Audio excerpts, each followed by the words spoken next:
हरिः ओं श्री गुरुभ्यो नमः। हरिः ओं। ॐ भद्रं कर्णेभिः शृणुयाम देवाः, भद्रं पश्येमाक्षभिर्यजत्राः, स्थिरैरङ्गैः स्तुष्टुवागुंसस्तनूभिः, व्यशेम देवहितं यदायुः। स्वस्ति न इन्द्रो वृद्धश्रवाः, स्वस्ति नः पूषा विश्ववेदाः, स्वस्ति नस्तार्क्ष्यो अरिष्टनेमिः, स्वस्ति नो बृहस्पतिर्दधातु। ॐ शान्ति शान्ति शान्तिः। ॐ सहना भवतु सहनौ भुनक्तु सह वीर्यं करवावहै, तेजस्विनावधीतमस्तु मा विद्विषावहै। ॐ शान्ति शान्ति शान्तिः। सदाशिवसमारम्भां शङ्कराचार्यमध्यमाम् अस्मदाचार्यपर्यन्तां वन्दे गुरुपरम्परां। श्रुतिस्मृतिपुराणानाम् आलयं करुणालयं, नमामि भगवत्पादं शङ्करं लोकशङ्करं। शङ्करं शङ्कराचार्यं केशवं बादरायणं, सूत्रभाष्यकृतौ वन्दे भगवन्तौ पुनः पुनः। ईश्वरो गुरुरात्मेति मूर्तिभेदविभागिने, व्योमवद्व्याप्तदेहाय दक्षिणामूर्तये नमः। निधये सर्वविद्यानां विषजे भवरोगिणां, गुरवे सर्वलोकानां दक्षिणामूर्तये नमः।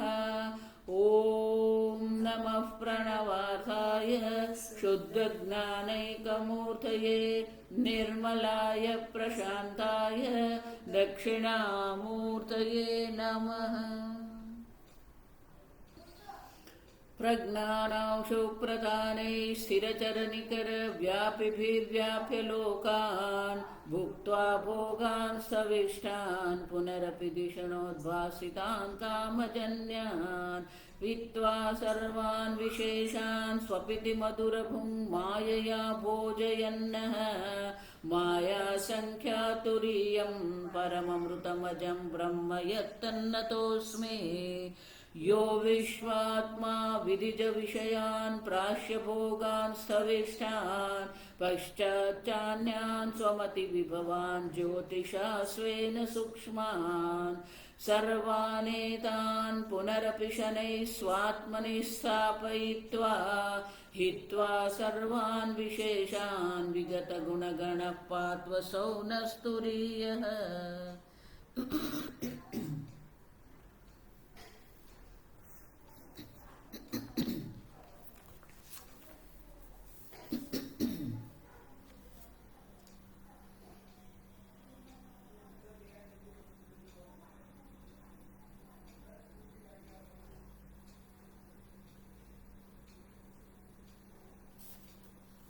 कारिका नंबर 16, गीता प्रेस, पाना नंबर 96।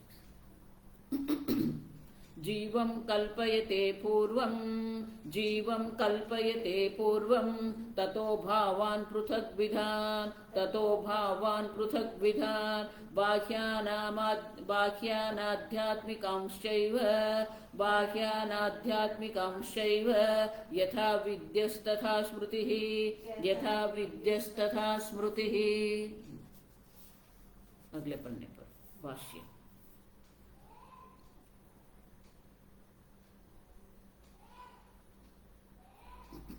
नीचे से पांचवी। तथा विधा एव स्मृतिः, स्मृतिः तस्य इति, तथा स्मृतिः भवति, सह इति, अतः हेतुकल्पना, विज्ञानात्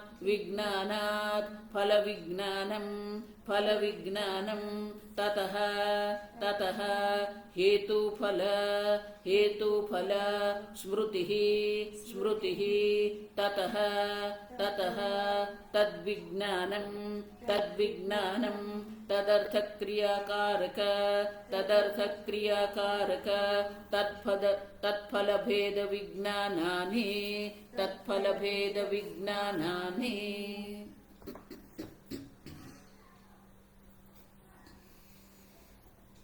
यथा विद्यः तथा स्मृतिः, शब्द का अर्थ हमने देखा। यथा यादृशी विद्या विज्ञानमस्य इति यथा विद्यः जीवः, जैसे उनकी विद्या है वैसा वो जीव है, यथा विद्यः। अब समझो। यथा स्मृतिः तथा स्मृतिः तथा विधा एव स्मृतिः तस्य इति तथा स्मृतिः भवति सः। जिस प्रकार की उनकी विद्या है उस प्रकार का वो जीव बनता है, जिस प्रकार की उनकी विद्या है उसी प्रकार की उनकी स्मृति होती है, और जिस प्रकार की स्मृति होती है उस प्रकार का वो जीव होता है। आप देखो, आप समझो। ये आपके ज्ञान के अनुरूप ही आपकी स्मृति होगी। लेकिन शंकराचार्य जी बहुत सुंदर कहते हैं, जिस प्रकार देखो आपने भोग किया, जानाति इच्छति कर्म करोति, कल देखा हमने। तो जिस प्रकार के कर्म करेंगे इच्छा के अनुसार आप भोग करेंगे, वो भोग जो है आपकी स्मृति बन जाती है। यथा विद्यः तथा स्मृति ही, वो स्मृति बन गई। अब वो जो स्मृति भोग की जो स्मृति है वही आपको पुनः भोग की ओर ले जाएगी, ज्ञान की ओर ले जाएगी। चलो देखते हैं कहाँ आम मिलती है। अब देखो, आम खा लिया, आम अच्छा लगा, अब क्या करेंगे? आम की स्मृति हो गई, उनके संस्कार बन गए, वही संस्कार आपको पुनः आम के लिए ले जाएंगे। आम कहाँ है, चलो ढूंढ लेते हैं, वो जान लिया यहाँ पर आम है, वहां जाएंगे। अब देखो, तो शंकराचार्य जी कहते हैं ये अन्योन्य है। ज्ञान से इच्छा है, इच्छा से भोग है, भोग से स्मृति है, स्मृति से पुनः भोग चलेगा। और इसीलिए ये भाष्य में कहते हैं अतः फल हेतु कल्पना विज्ञानात् फल विज्ञानम। वो जो हेतु कल्पना जो है उसके कारण ही क्या होगी? स्मृति बनेगी। फल विज्ञानम, हेतु कल्पना माने कि ये हमने कल्पना कर दी कि ये ऐसा है कारण, उसका विज्ञान हो गया, फल विज्ञानम भोग हो गया। अब देखो, ततः हेतु फल स्मृति ही, और उसके आधार पर ही हेतु फल स्मृति बनेगी। ततः विज्ञानम। अब देखो, उसी प्रकार का ज्ञान हमारा बनता जाएगा, उसी प्रकार के संस्कार वासना हमारी बनती जाएगी। आप समझो। और जिस प्रकार की वासना बनती जाएगी उसी वही वासना पुनः हेतु बन जाएगी। पहले ज्ञान हेतु था, फिर वो स्मृति हुई, अब स्मृति हेतु बन गई। आप समझो। ततः विज्ञानम तदर्थ क्रियाकारक तत्फल भेद विज्ञानानि। तो उसी प्रकार से हमारी अर्थ क्रियाकारक माने कि उसी प्रकार से उसी प्रयोजन से हम क्रिया करेंगे। तदर्थ क्रियाकारक तत्फल भेद विज्ञानानि, और उसी फल के लिए भेद विज्ञानानि। आप देखो, नाना पृथक विधानी क्यों कहते हैं? क्योंकि जितना भोग हम करेंगे उतनी स्मृति बनेगी, जितनी स्मृति बनेगी उतना ही भोग अधिक करेंगे हम। जो वस्तु हम पुनः पुनः करते रहते हैं उनकी वासना, उनकी स्मृति, उनके संस्कार हमारे मन में पड़ते रहते हैं, फिर उसी के लिए वो हेतु बन जाते हैं हमारे क्रिया के लिए। अब सब ये अन्योन्य है। जितना भोग करेंगे उतनी वासना बनेगी, जितनी वासना बनेगी उतना भोग के लिए आप कर्म करते रहेंगे। ये साधु लोगों के जो कठिनाई है वो कहां पर है? बोलना कम हो गया, देखना कम हो गया, सुनना कम हो गया, अब एक ही इंद्रिय रही भोजन, और इसलिए टूट पड़ते उसके ऊपर, ये भोजन किया, वो भोजन किया। फिर स्वामी जी कहते फिर उसका पेट वो गागर की तरह बन जाता है। उसके ऊपर चाय कप भी रख के पी सकते हैं आप, इतना बड़ा पेट बना के बैठ जाते हैं। ये साधुता है क्या? त्याग साधुता है, भोग साधुता नहीं है, आप समझो। एक ही इंद्रिय रही जहां पर आप भोग कर सकते हो, और इसे महर्षि कहते थे उनके जितने भी संस्कार है भोग के, वो वहां केंद्रित हो जाएंगे, एक ही जिह्वा में केंद्रित होकर बैठ जाएगा, और फिर क्या करते रहेंगे?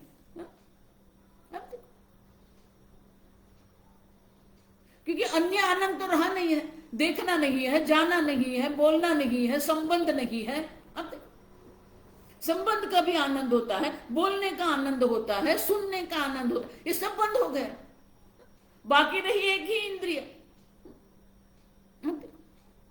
अब उनकी स्मृति है, उसकी स्मृति के आधार पर भोग करेंगे, भोग के आधार पर क्या हो जाएगा? स्मृति बनेगी। अब समझो, तदर्थ क्रियाकारक तत्फल भेद विज्ञानानि। अब समझो, वो स्मृति कारण बन जाएगी उनके विज्ञान के लिए, तत्फल भेद विज्ञानानि। अब ये चलता रहता है।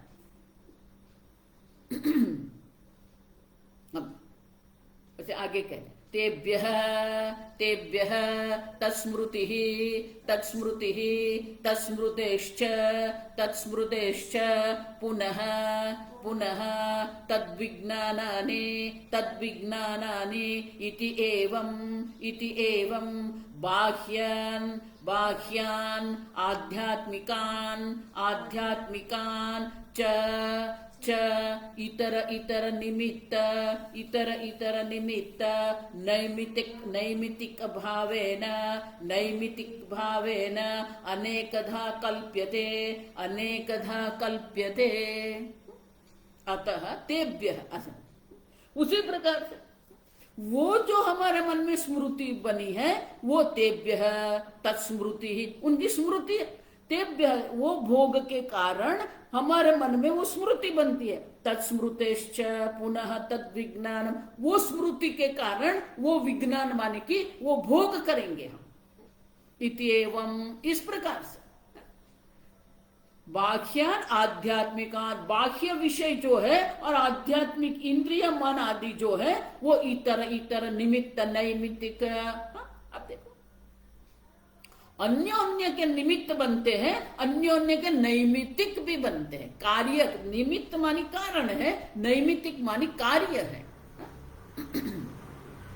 देखो वृक्ष जिसको कहते हैं ना, देखो इतर निमित्त नैमित्तिक जो है ना, वो समझने के लिए वृक्ष और बीज है। अब बीज जो कारण है जिससे वृक्ष की उत्पत्ति होती है, वृक्ष से ही बीज बनेगा। अब देखो, तो बीज की दृष्टि से वृक्ष कार्य है, वृक्ष की दृष्टि से बीज कार्य है। समझ में आता है? इसीलिए हम प्रश्न करते हैं ना, पहले बीज या पहले वृक्ष, पहले अंडा या पहले मुर्गी। आप देखो क्यों? इतर निमित्त नैमित्तिक, बीज से ही वृक्ष है, वृक्ष से ही बीज है। तो अन्योन्य के वो निमित्त नैमित्तिक बनते रहते हैं। इस प्रकार से नैमित भावेन अनेकधा, अनेकधा माने कि उनका कोई अंत होता ही नहीं है।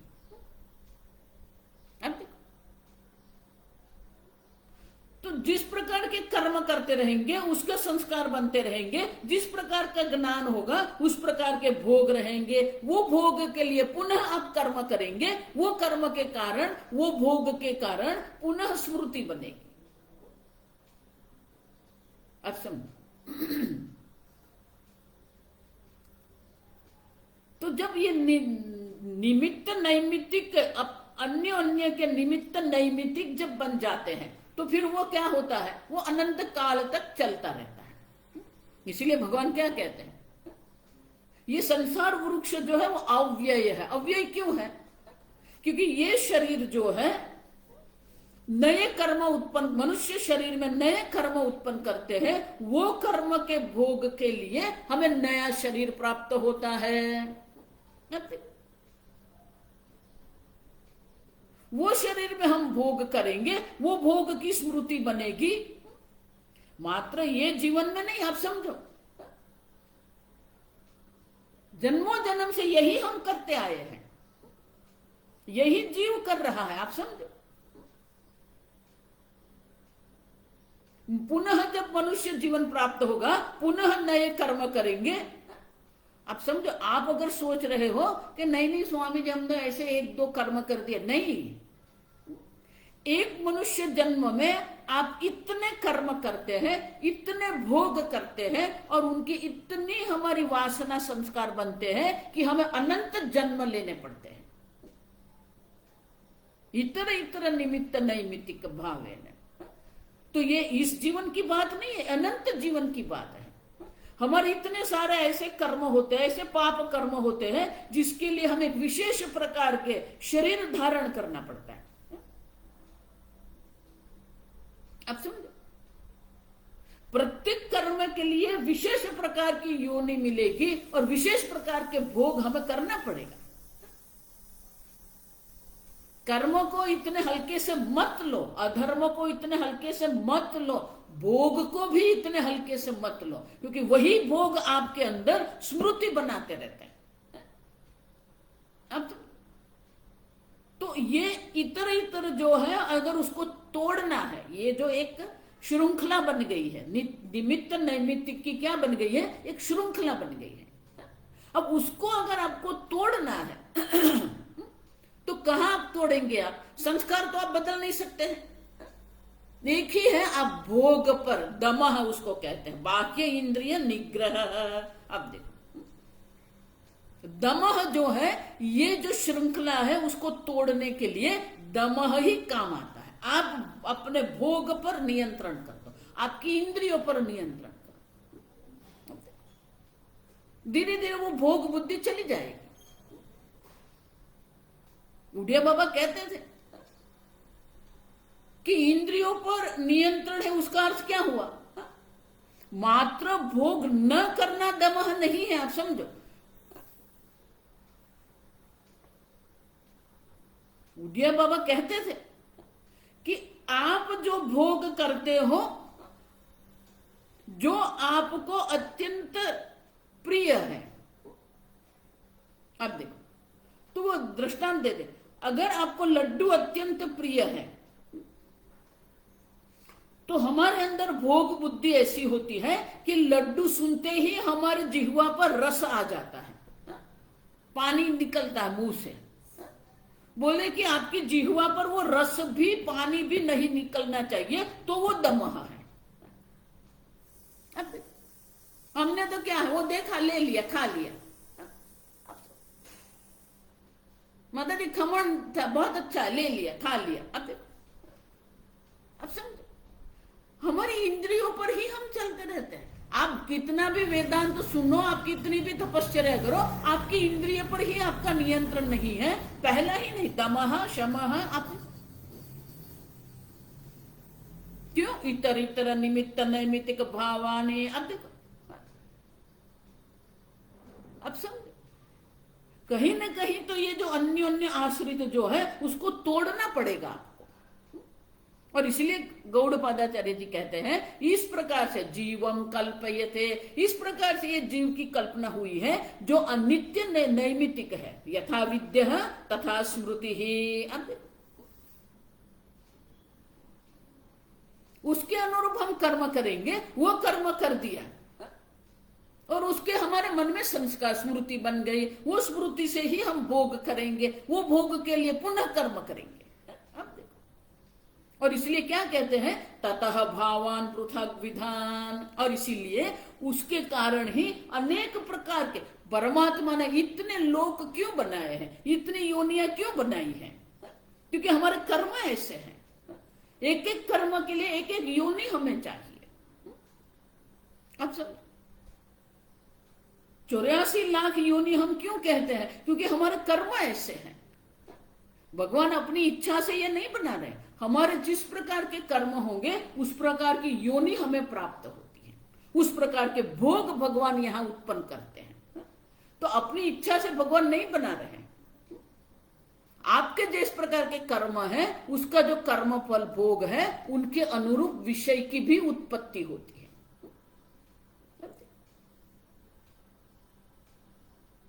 और इसीलिए इस प्रकार से यथा विद्या तथा स्मृति ही, इस प्रकार से बाह्यान, बाह्य विषय जो भोग के विषय जो है आध्यात्मिकान, बाह्य विषय जिस प्रकार का है उसके अनुरूप ही आपको सूक्ष्म शरीर भी देना पड़ेगा। आप देखो, स्वर्ग लोक का भोग करना है तो स्वर्ग लोक की योनि आपको देनी पड़ेगी आध्यात्मिकान। आप समझ रहे हो? जिस प्रकार के भोग है उस प्रकार की आध्यात्मिक योनि भी भगवान को बनानी पड़ेगी। मात्र बाह्य पदार्थ नहीं बना रहे हैं। और इसलिए क्या, भावान पृथक विदान बाह्यान आध्यात्मिकांच। आप समझो, कुत्ते का स्थूल शरीर है तो उसके अंदर कुत्ते का सूक्ष्म शरीर रहेगा। मनुष्य का स्थूल शरीर है उसको, उसके अंदर मनुष्य का सूक्ष्म शरीर रहेगा। अब कारण शरीर वही का वही है, लेकिन वही कारण शरीर क्यों है? क्योंकि वो स्थूल और सूक्ष्म शरीर का कारण है। तो जिस प्रकार के हमारे कर्म होंगे, जिस प्रकार के हमारे भोग हमें करना है, उस प्रकार के बाह्य पदार्थ भी उत्पन्न होते हैं और आध्यात्मिक उपाधि भी उत्पन्न होती है। आप समझो, बहुत सूक्ष्म बात है, आप समझो। और ये एक दो जन्म की बात नहीं है। आप समझो, आपके प्रत्येक कर्म आपको एक एक योनि देने वाला है। इसीलिए अनंत काल में एक या दो बार आप मनुष्य जन्म धारण करते हो, फिर वही मनुष्य जन्म में जो कर्म किए हैं उसके कारण अनेक प्रकार की योनि आप प्राप्त करते रहते हैं। इसलिए शंकराचार्य विवेक चूड़ामणि में क्या कहते हैं? दुर्लभम त्रयमेव तथा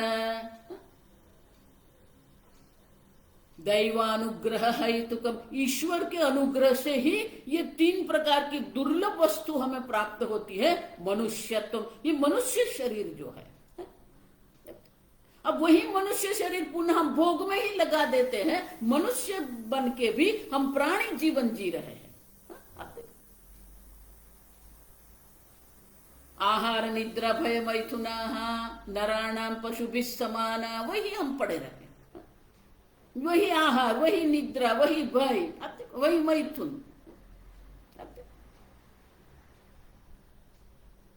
दुर्लभ मनुष्य शरीर प्राप्त हुआ है, वो मनुष्य शरीर को हम क्या कर रहे हैं? महाराज जी उनके लिए वो दृष्टांत देते थे। एक महात्मा थे, कहीं चतुर्मास के लिए गए तो वहां एक दंपत्ति थी जिसको कोई संतान नहीं था। वो खेती करते थे और कृषि से ही अपना जीवन व्यतीत करते थे, बहुत आनंद में रहते थे। महात्मा वहां गए, महात्मा के लिए देखो उस वक्त तो चतुर्मास जब महात्मा जाते थे तो महात्मा के लिए एक छोटी सी झोपड़ी बना देते थे। पर महात्मा वहां वृक्ष के नीचे वो झोपड़ी बना के लोग भिक्षा दे देते थे महाराज को। अब ये दंपत्ति महाराज की सेवा करती थी। तो ये दंपत्ति जो सेवा कर रही थी, जब चतुर्मास की पूर्णाहुति हुई तो ये महाराज ने सोचा कि मेरे पास ये पारसमणि है। पारसमणि क्या है? लोहे को स्पर्श करे तो वो सुवर्ण बन जाए। तो वो महाराज ने सोचा कि ये पारसमणि मेरे पास है, मेरे को तो कोई काम का है नहीं, न तो मुझे आश्रम बनाया न तो कुछ करना है। तो सोचा कि इतने बहुत परिश्रम करते थे, अपने जीवन जीने के लिए परिश्रम से जीवन जीते थे। अब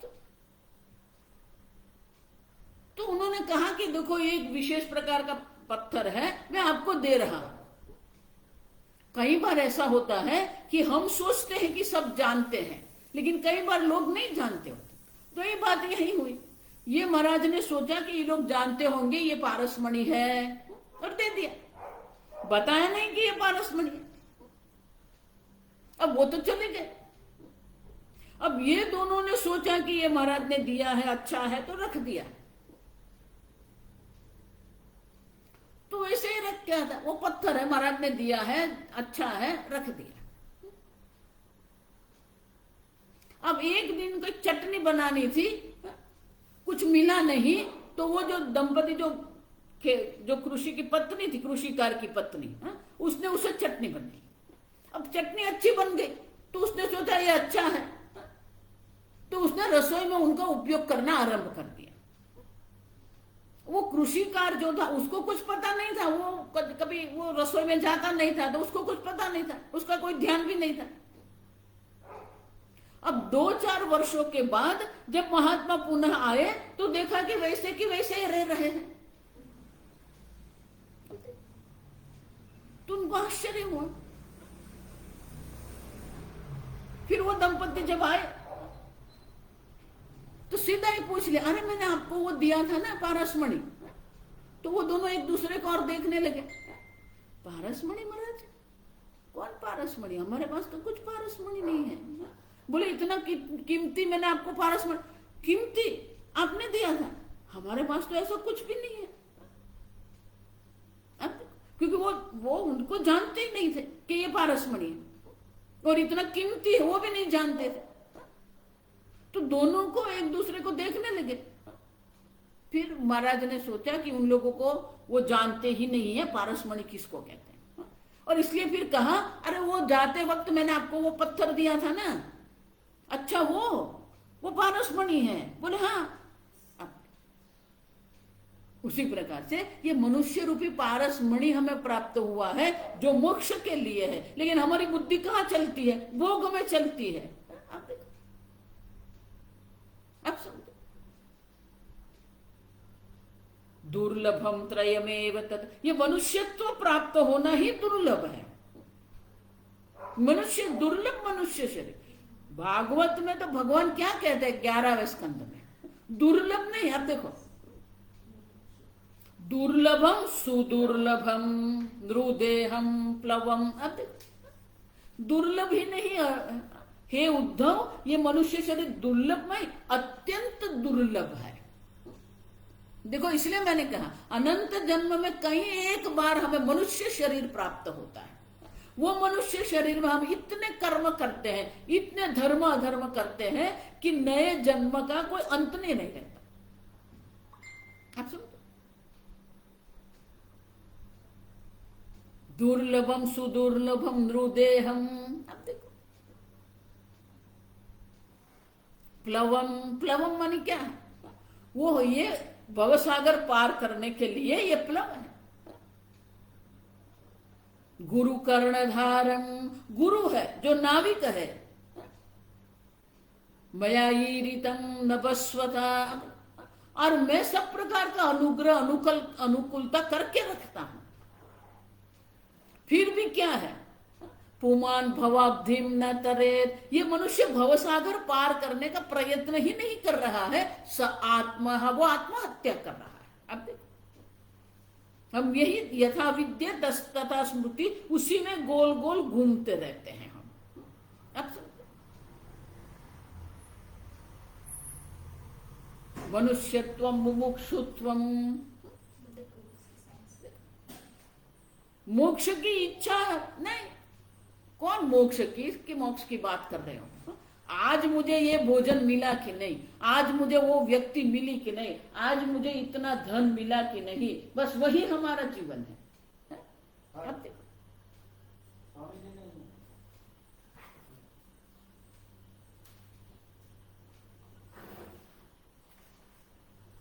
अब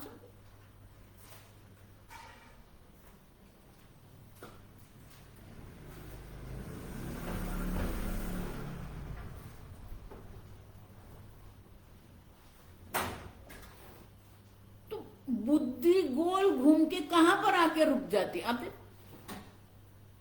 इसलिए भगवान क्या कहते हैं, इंद्रियार्थेषु वैराग्यम, पुत्रदार गृहादिषु अनभिष्वंग है। अब हमारे जीवन जीने के लिए सब आवश्यक है, भोजन भी आवश्यक है, संबंध भी आवश्यक है, जगत भी आवश्यक है जीवन जीने के लिए, लेकिन उनमें अत्यंत आसक्ति करने की आवश्यकता नहीं है। लेकिन गौड़पादाचार्य जी कहते हैं जीव की कल्पना होती है और वो जीव ये घूमता रहता है। यथा विद्य है तथा स्मृति ही। अब नाना पृथक विधान भावान कल्पयते। अब अनेक प्रकार के भाव, अनेक प्रकार के लोग, अनेक प्रकार के भोग की भी उत्पत्ति होती है। आप समझो, ततः हेतु आदि स्मृति ही ततः तदनुष्ठानम ततः च फलम इति अनेन क्रमेण मिथः हेतु हेतु मत्तया कल्पना भवति इत्यर्थः। अब देखो, आप समझो, वो स्मृति वो भोग करते हैं, भोग से स्मृति, स्मृति से उनका पुनः भोग की इच्छा होती है, वो इच्छा की पूर्ति के लिए कर्म करते हैं। अब वो कर्म का फल मिलता है, पुनः भोग करते रहते हैं। यही हमारा जीवन है।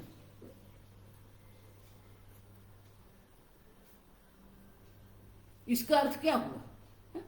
ये सर्व हमारे जो अनर्थ जो है, हमारे जीवन में जितने भी अनर्थ है, आप समझो, वो अनर्थ का मूल कहां पर है? ये जीव भाव जो है ना, आप जो जीव भाव में बैठे हैं, मैं जीव हूं, मैं करता हूं, मैं भोगता हूं। अब देखो, ये कर्तृत्व भोक्तृत्व जो है वो आपका बंधन का कारण है। इसलिए शंकराचार्य जी क्या कहते हैं? कर्तृत्व भोक्तृत्व नाम संसार।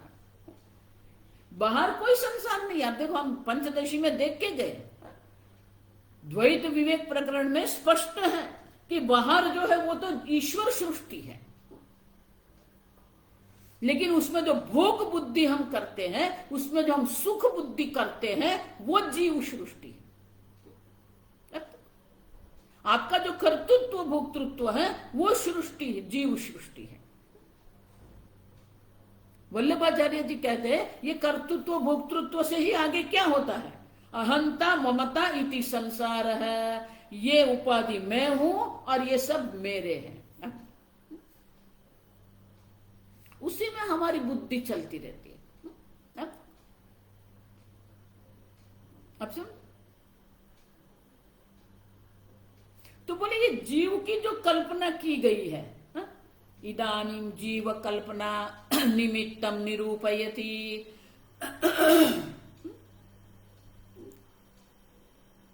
तो ये जीव की जो कल्पना है उनका निमित्त क्या है? जीव की कल्पना तो हो गई, लेकिन जीव किसके कारण है? और इसीलिए आगे की कारिका है 17 अनिश्चिता यथा रज्जुः अनिश्चिता यथा रज्जुः अंधकारे विकल्पिता अंधकारे विकल्पिता सर्पधारादिभिर्भावैः सर्पधारादिभिर्भावैः तद्वदात्मा विकल्पितः तद्वदात्मा विकल्पितः। ये जीव की कल्पना कहां से हुई? जीव के कारण ये सब है। ये जन्म मरण का चक्र चलता रहता, पुनरपि जननम पुनरपि मरणम, ये चक्र चलता रहता, अनंत काल पर्यंत चलेगा। इसलिए भगवान क्या कहते हैं? ऊर्ध्वमूल मदशाखम अश्वत्थम प्राहु अव्ययम, ये अव्यय काल तक चलता रहेगा। लेकिन जीव कहां से आया?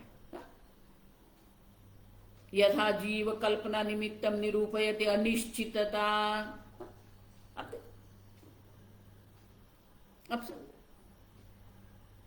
और उसके लिए ये दृष्टांत भी हमें देते हैं।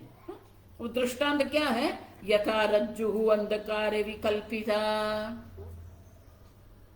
अब देखो, ये रज्जु जिसको हम कहते हैं, अगर रज्जु आपको दिख रहा है तो कोई सर्प की कल्पना की संभावना नहीं है। आप समझो ठीक से है। रज्जु का ज्ञान है तो सर्प की कल्पना संभव नहीं है। एक दूसरा, पूर्ण अंधकार है, माने रज्जु आपको दिखता ही नहीं है, रज्जु आपको दिखता ही नहीं है, तो भी सर्प की कल्पना की कोई संभावना नहीं है। लेकिन अंधकार है माने मंद अंधकार है, आप समझो, उसको क्या कहेंगे, दिखता भी है और नहीं भी दिखता है, आप समझो। बहुत सुंदर दृष्टांत है। किसी भी वस्तु का जो हमें ज्ञान होता है ना, उसमें दो होता है, इदम वृत्ति और विशेष वृत्ति। देखो ये सब प्रक्रिया है, अब समझो। इदम अस्ति, अब समझो, तो पहले इदम बुद्धि होती है, फिर विशेष बुद्धि हमारे मन में बनेगी। अंधकार है, पूर्ण अंधकार है, तो इदम वृत्ति नहीं बनेगी। अब समझो, अगर रज्जु दिख रहा है तो इदम वृत्ति और ये रज्जु, इयम रज्जु हो, ये विशेष वृत्ति भी बन जाएगी। अब समझो, लेकिन जब मंद अंधकार होता है तो क्या होता है, इदम वृत्ति होती है, लेकिन वो विशेष वृत्ति जो है वो नहीं होती है। अब समझो, और उस वक्त क्या होगा, रज्जु विकल्पिता। देखो रज्जु जो है ना, इयम रज्जु स्त्रीलिंग है, तो ये जो रज्जु है विकल्पिता, उनके अनेक प्रकार की विकल्पना हम करते हैं। कैसे, सर्पधारादि भी। देखो ये सब संधि है, संधि ठीक से पढ़नी चाहिए, नहीं तो अपने भाव से पढ़ते रहते। सर्पधारादि भिर भावई, देखो ये रेफ है जो है ना, सर्पधारादि भी भावई रज्जु अंधकारे विकल्पित। रज्जु के स्थान पर अन्य विकल्पना होती है। किस किस प्रकार की कल्पना हो सकती है, सर्प की कल्पना हो सकती है, धारा की कल्पना हो, जल धारा की कल्पना हो सकती है, दंड की कल्पना हो सकती है, शुष्क माला की भी कल्पना हो सकती है। आप समझो, वो रज्जु किस प्रकार से वहां पड़ा हुआ है उनके आधार पर, आप समझो, उसको रूप सादृश्य कहते हैं। ये जो अध्यारोप होता है रज्जु पर, मंद अंधकार में रज्जु पर जो अध्यारोप होता है, वो किसका अध्यारोप होगा, वो रूप सादृश्य के ऊपर आधारित है। ये सब कुछ टीका में आपको नहीं मिलेगा, आप सोचते हो कि मैं अनुवाद पढ़ लूं। अगर वो रज्जु किसी ने वर्तुड़ाकार बना, कई बार ऐसे करते हैं, रज्जु को रखना है तो क्या करते हैं, ऐसे गोल वर्तुड़ाकार करके हम रख देते हैं। अब देखो,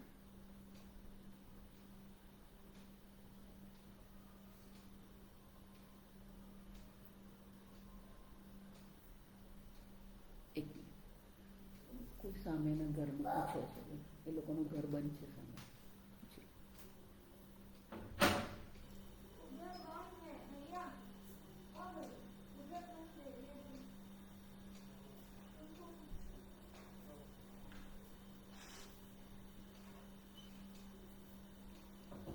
तो अगर वर्तुलाकार वो रज्जु पड़े हुए हैं तो क्या होगा, तो हमें क्या लगेगा, सर्प है। आप देखो, क्योंकि हमारी स्मृति में क्या है, वो वर्तुलाकार सर्प पड़ा हुआ हम देखते हैं।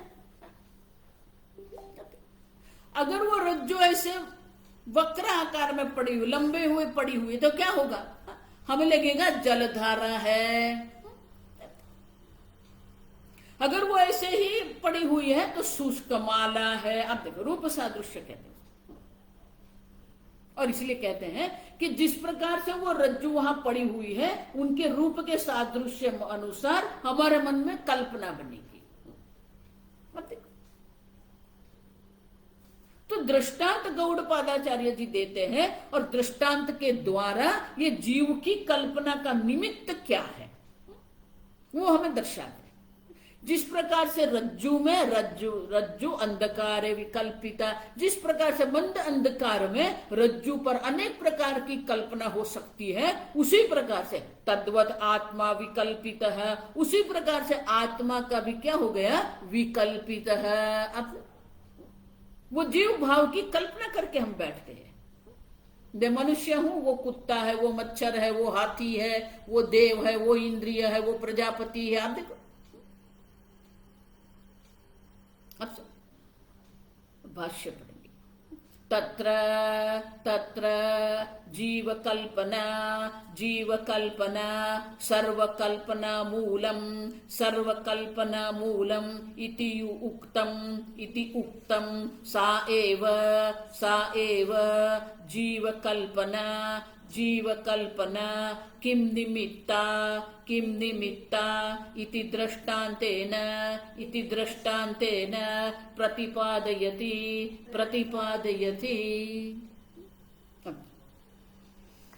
ये संसार जो है, तत्र जीव कल्पना सर्वकल्पना मूलमिति, ये संसार का मूल जो है वो जीव कल्पना है। एक बार मैं जीव हूं, मैं कर्ता भोक्ता हूं, एक बार आप कर्ता भोक्ता बन गए, फिर पूरा संसार है। क्यों? यथा विद्यः तथा स्मृति ही। तो जिस प्रकार से हम ये करें, लेकिन ये कर्तृत्व भोक्तृत्व जिसको हम कहते हैं, या अहंता ममता हम जिसको कहते हैं, वो जीव जो है, तो ये भोक्ता जीव जो है, वो भोक्ता जीव की कल्पना जो है, जो सर्व कल्पना का मूल जो है, उनकी कल्पना किम निमित्ता, उनका निमित्त क्या है, कि किस निमित्त से जीव की कल्पना होती है। तो शंकराचार्य जी कहते हैं दृष्टांतेन प्रतिपादयति। गौड़पादाचार्य जी दृष्टांत के द्वारा ही हमें वो जीव की कल्पना क्यों होती है वो दर्शाते हैं। भाष्य। यथा लोके स्वेन रूपेण अनिश्चिता अनवधारिता एवं एव इति रज्जुः मंद अंधकारे किम सर्पः उदकधारा दंडः इति वा अनेकधा विकल्पिता भवति पूर्वं स्वरूप अनिश्चय निमित्तम्।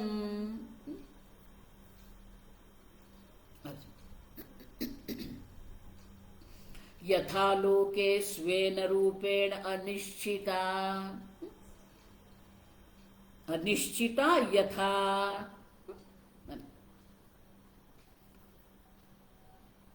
तो यथा निश्चित अनिश्चिता, जब लोक में किसी वस्तु के ज्ञान में निश्चितता नहीं होती है। देखो वही गड़बड़ वही है। स्वेन रूपेण अनिश्चित अनवधारिता, जिसके स्वरूप का निर्धारण किया गया नहीं है, अनिश्चित है। ये क्या है? उसका स्वरूप का निर्धारण माने कि अवधारण माने कि वो निश्चय नहीं किया गया। इसलिए मैंने कहा ना, रज्जुः यथा रज्जुः, जिस प्रकार से रज्जु मंद अंधकार जब होता है, पूर्ण अंधकार है तो रज्जु नहीं दिखेगा, पूर्ण प्रकाश है तो रज्जु दिखेगा। यह मंद अंधकार है, उसमें क्या होगा? इदम अस्ति। अब देखो, इदम वृत्ति है वहां पर, वहां कुछ पड़ा हुआ है। अब उनका जिस प्रकार का आकार होगा उसी प्रकार से हम वो रज्जु पर क्या करेंगे, अध्यारोप करेंगे। वर्तुलाकार है तो कहेंगे सर्प है, यथा रज्जु। अब देखो सर्प, वक्र है तो क्या कहेंगे, उदकधारा, या तो फिर छिद्र, भूछिद्र कहते हैं उसको, क्रैक कहते हैं अंग्रेजी। हमें भूछिद्र भी जैसा भी दिख सकता है। दंड सीधा पड़ा हुआ है तो क्या लोग सोचेंगे, ये दंड है। तो अनेक प्रकार की कल्पना हो सकती है, जिस प्रकार का उनका रूप है उस प्रकार से उन पर कल्पना हम कर सकते हैं। अनेकदा विकल्पिता भवती रज्जु। देखो ये रज्जु स्त्रीलिंग है ना, विकल्पिता ऐसा कहते हैं। अनिश्चिता ये स्त्रीलिंग शब्द, अनिश्चिता, अनवधारिता एव, ये सब संधि देखनी पड़ती है। अनिश्चिता, अनवधारिता एवं, अनवधारित नहीं है, अनवधारिता एवं स्त्रीलिंग है। सर्पः, उदकधारा, दंडः इति एव अनेकधा विकल्पिता रज्जुः भवति। वो रज्जु जो है, रज्जु के स्थान पर अनेक प्रकार की कल्पना हो सकती है। क्यों? इदम वृत्ति है, वहां पर कुछ पड़ा हुआ है, लेकिन विशेष ज्ञान, इदम ज्ञान है, विशेष ज्ञान नहीं है। क्या पड़ा हुआ है तो उसमें हम गड़बड़ कर देते हैं। अब देखो, पूर्वम स्वरूप अनिश्चय निमित्तम, क्योंकि उनके स्वरूप का जो है, उनके विशेष जो ज्ञान है उनका अभाव है। अब देखो, स्वरूप अनिश्चय निमित्तम, इदम है लेकिन उनका स्वरूप क्या है, उनका विशेष क्या है वो नहीं। अब सामान्य ज्ञान है इदम, विशेष ज्ञान नहीं है। आप स्वरूप का ज्ञान नहीं है। क्यों? क्योंकि अगर निश्चित है, अब देखो इसे शंकराचार्य आगे कहते हैं, पहले दृष्टांत समझेंगे फिर हम अपने ऊपर आएंगे। यदि ही पूर्वमेव रज्जुः स्वरूपेण निश्चिता स्यात्, न सर्पादि विकल्पः अभविष्यत्। यदि अगर पूर्वमेव रज्जुः स्वरूपेण निश्चिता, रज्जु स्वरूप से ही उनका निश्चय अगर हो गया है, ये रज्जु है, ऐसा अगर निश्चय हो गया है तो सर्पादि की कल्पना नहीं बनेगी। इसलिए मैंने कहा ना कि पूर्ण प्रकाश है तो ये रज्जु है, वो ज्ञान हमें हो जाएगा, वो निश्चय हो जाएगा। अब निश्चय हो गया तो सर्पादि की कल्पना न अवभविष्यत, नहीं हो सकती है। अब देखो, तो बोले उनके लिए दृष्टांत क्या, शंकराचार्य उनके लिए दृष्टांत देते, यथा स्वहस्त अंगुलादिषु, जिस प्रकार से हमारा हाथ जो है ये हमारी अंगुल है। अगर स्पष्ट रूप से हम हाथ को, हस्त को देख रहे हैं, जानते हैं, तो उसमें सर्प बुद्धि नहीं होगी हमारी, क्योंकि हम जानते हैं मेरा हाथ है, स्वहस्त है। लेकिन स्वरूप की अनिश्चितता है ना, विशेष ज्ञान नहीं है वहां पर। इदम ज्ञान है, सामान्य ज्ञान है, लेकिन विशेष ज्ञान का अभाव है, अनिश्चिता। फिर शंकराचार्य आगे कहते हैं, एषः दृष्टान्तः, ये दृष्टांत शंकराचार्य कहते हैं, यथा रज्जुः अनिश्चिता अंधकारे विकल्पिता सर्पादिभिः भावैः,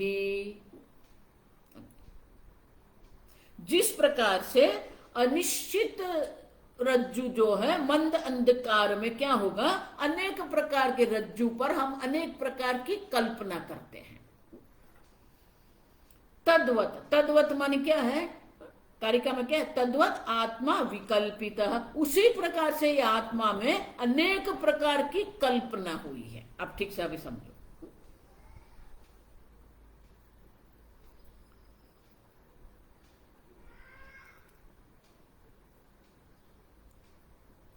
देखो, किसी भी मनुष्य को मैं नहीं हूं ऐसा अनुभव नहीं होता। अब मैं हूं, अब हूं माने कि सत, अस्तित्व, सत्ता, और मैं माने वो चैतन्य। किसी को अपने अस्तित्व का अभाव का अनुभव नहीं होता है, किसी को अपनी जड़ता का अनुभव नहीं होता है। अब देखो, ये दो वाक्य ठीक से समझ लो। किसी को अपने अस्तित्व के अभाव का अनुभव नहीं होता है, किसी को अपनी जड़ता का अनुभव नहीं होता है। मैं जड़ हूं ऐसा अनुभव किसी को भी नहीं होता है, मैं नहीं हूं ऐसा भी अनुभव किसी को नहीं होता है। मैं नहीं हूं माने कि मैं हूं, उसे सत्य कहते हैं। और मैं जड़ नहीं हूं, मैं चेतन हूं, चैतन्य।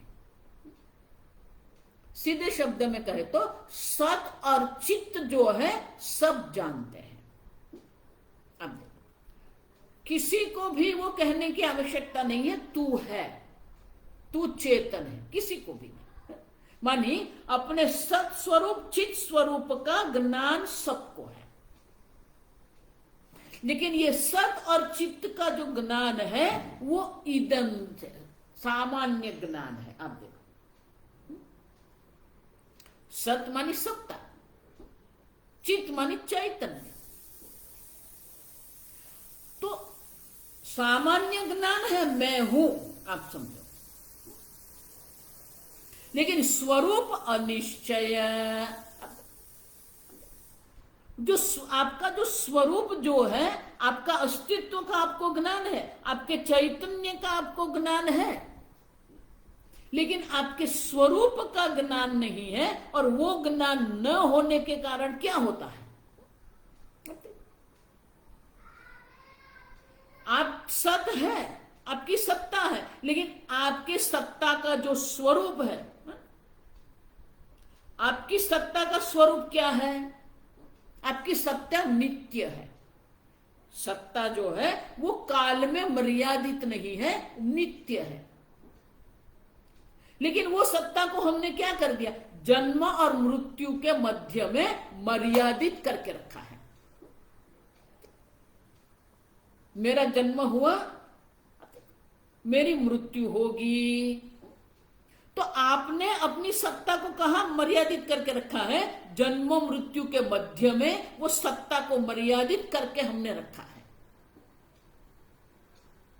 अन्य भाषा में कहे तो हमने अपनी सत्ता को काल में मर्यादित करके रख दिया, अनित्यता का आरोप कर दिया। अब उसी प्रकार से आप चैतन्य स्वरूप हैं। हम आगे देख के गए, अन्य चैतन्य की कोई संभावना नहीं है। चैतन्य एक है, वो एक अद्वितीय चैतन्य स्वरूप आप है। अब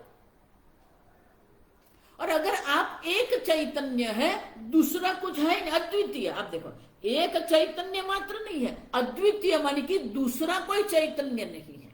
अगर दूसरा कोई चैतन्य नहीं है तो चैतन्य को मर्यादित करने वाला कोई नहीं है। आप समझो, ये पुस्तक है, पुस्तक से भिन्न ये पेंसिल है। आप देखो, तो पुस्तक जो है, यहां पुस्तक है, यहां पेंसिल है। आप देखो, तो वो देश में क्या हो गई, मर्यादित हो गए। अब देखो, मैं यहां हूं, आप वहां है, तो ये देश की मर्यादा हो गई। आप समझो, लेकिन चैतन्य एक अद्वितीय है, तो देश की कोई मर्यादा वहां संभव नहीं है, क्योंकि देश की मर्यादा नहीं माने कि वो सर्वव्यापी है, क्योंकि उसको मर्यादित करने वाला कोई है ही नहीं, अन्य है ही नहीं। लेकिन आपने आपकी चेतनता को कहां रख दिया, ये शरीर मात्र में। आप समझो ठीक से, एक शरीर में आपने अपनी चैतन्य को मर्यादित करके, देश में मर्यादित करके रख दिया, सत्ता को काल में मर्यादित करके रख दिया, और चैतन्य को देह में मर्यादित करके रख दिया आपने। तो सच्चित का ज्ञान है आपको, लेकिन आपकी सत्ता काल में मर्यादित हो गई, आपका चित्त जो है वो देह में मर्यादित हो गया। इसलिए सबका अनुभव क्या है, ये त्वचा के बाहर मैं नहीं हूं, समझ रहे? तो अपने सच्चित का सामान्य ज्ञान है, लेकिन सत और चित्त का जो स्वरूप है उनका ज्ञान हमें नहीं है। सत्ता काल में अनंत है, चित्त देश में अनंत है, वो ज्ञान नहीं है। वो ज्ञान न होने, विशेष ज्ञान नहीं, सामान्य ज्ञान मैं हूं, एक सामान्य ज्ञान है, लेकिन अपनी अनंतता जो है, देखो इसीलिए तैत्तिरीय उपनिषद क्या कहते हैं, सत्यम ज्ञानम अनंतम ब्रह्म। अब देखो सत्य जो है वो अनंत है, ज्ञान जो है वो चैतन्य है जो अनंत है, लेकिन वो अनंतता का ज्ञान नहीं है हमें। सर्वगुण ही तथा ब्रह्म एव। अब देखो हम देखेंगे यहां जो कुछ है सब ब्रह्म मात्र है। अयम आत्मा ब्रह्म, वो जो सर्वव्यापी ब्रह्म जो है वो आत्मा है, समझ रहे हो? विशेष ज्ञान है वहां पर। सामान्य ज्ञान है मैं हूं, लेकिन मैं अनंत स्वरूप हूं, ये ज्ञान नहीं। अनिश्चिता, अब देखो अनिश्चित है। तो अपने सामान्य ज्ञान जहां पर भी, आप ठीक से समझो, जहां पर भी सामान्य ज्ञान होता है, विशेष ज्ञान नहीं होता है, वहां पर ही अध्यारोप होता है, कल्पना। कल्पना मानी अध्यारोप, कल्पना होती है। पूर्ण ज्ञान है तो भी कल्पना नहीं होगी, पूर्ण अज्ञान है तो भी कल्पना नहीं रहेगी, लेकिन सामान्य ज्ञान है, विशेष ज्ञान नहीं है, तब ये कल्पना होती है। उसी को गौड़पादाचार्य जी कहते हैं अनिश्चिता रज्जु। उसी प्रकार से तद्वत अनिश्चित आत्मा, रज्जु स्त्रीलिंग है इसलिए अनिश्चिता रज्जु। उसी प्रकार से तद्वत अनिश्चित आत्मा, आत्मा पुल्लिंग है इसलिए अनिश्चित आत्मा। उसी प्रकार से आत्मा के स्वरूप का निश्चय नहीं हुआ है। अब देखो, तो जब स्वरूप का निश्चय नहीं हुआ है तो क्या है, विकल्पित आत्मा, और इसीलिए आत्मा पर अनेक प्रकार की कल्पना की गई है। आप समझो, उनका अर्थ क्या हुआ, जब तक ये विशेष ज्ञान नहीं होगा, जब तक ये विशेष ज्ञान नहीं होगा, तब तक ये विकल्पना की निवृत्ति नहीं होती है। देखो इसीलिए मैं कहती हूं, आपको जितना ध्यान करना है आप करो, आपको जिसको शीर्षासन करना है करो, आपको जितना प्राणायाम करना है करो, लेकिन जब तक ये सामान्य ज्ञान है, विशेष विज्ञान नहीं होगा, तब तक आपकी मोक्ष की कोई संभावना नहीं है। संपूर्ण तैत्तिरीय उपनिषद किसके लिए है, ये अनंत, जो आपका जो स्वरूप अनंत है, वो अनंत स्वरूप दर्शाने के लिए ही पूर्ण ब्रह्मानंद वल्ली है। उतना ही नहीं, देखो वहां क्या कहा, सत्यम ज्ञानम अनंतम ब्रह्म।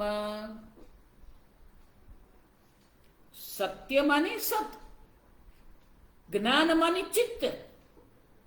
हम सामान्य रूप से सच्चिदानंद ब्रह्म ऐसा कहते हैं, आप समझो।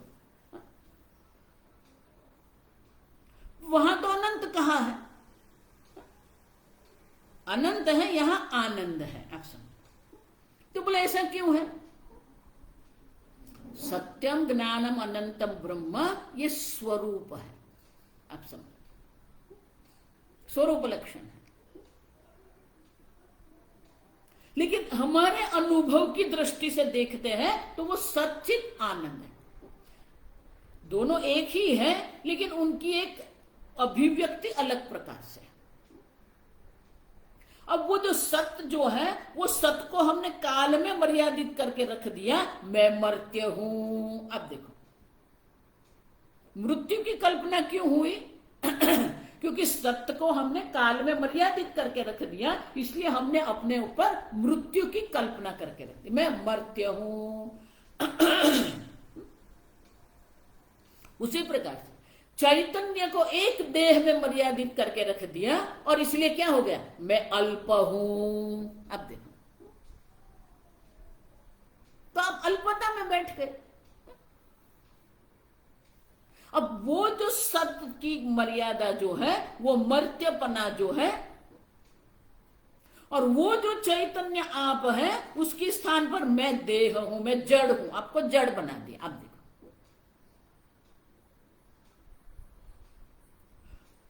तो मर्त्यपना जो है, जड़ता जो है,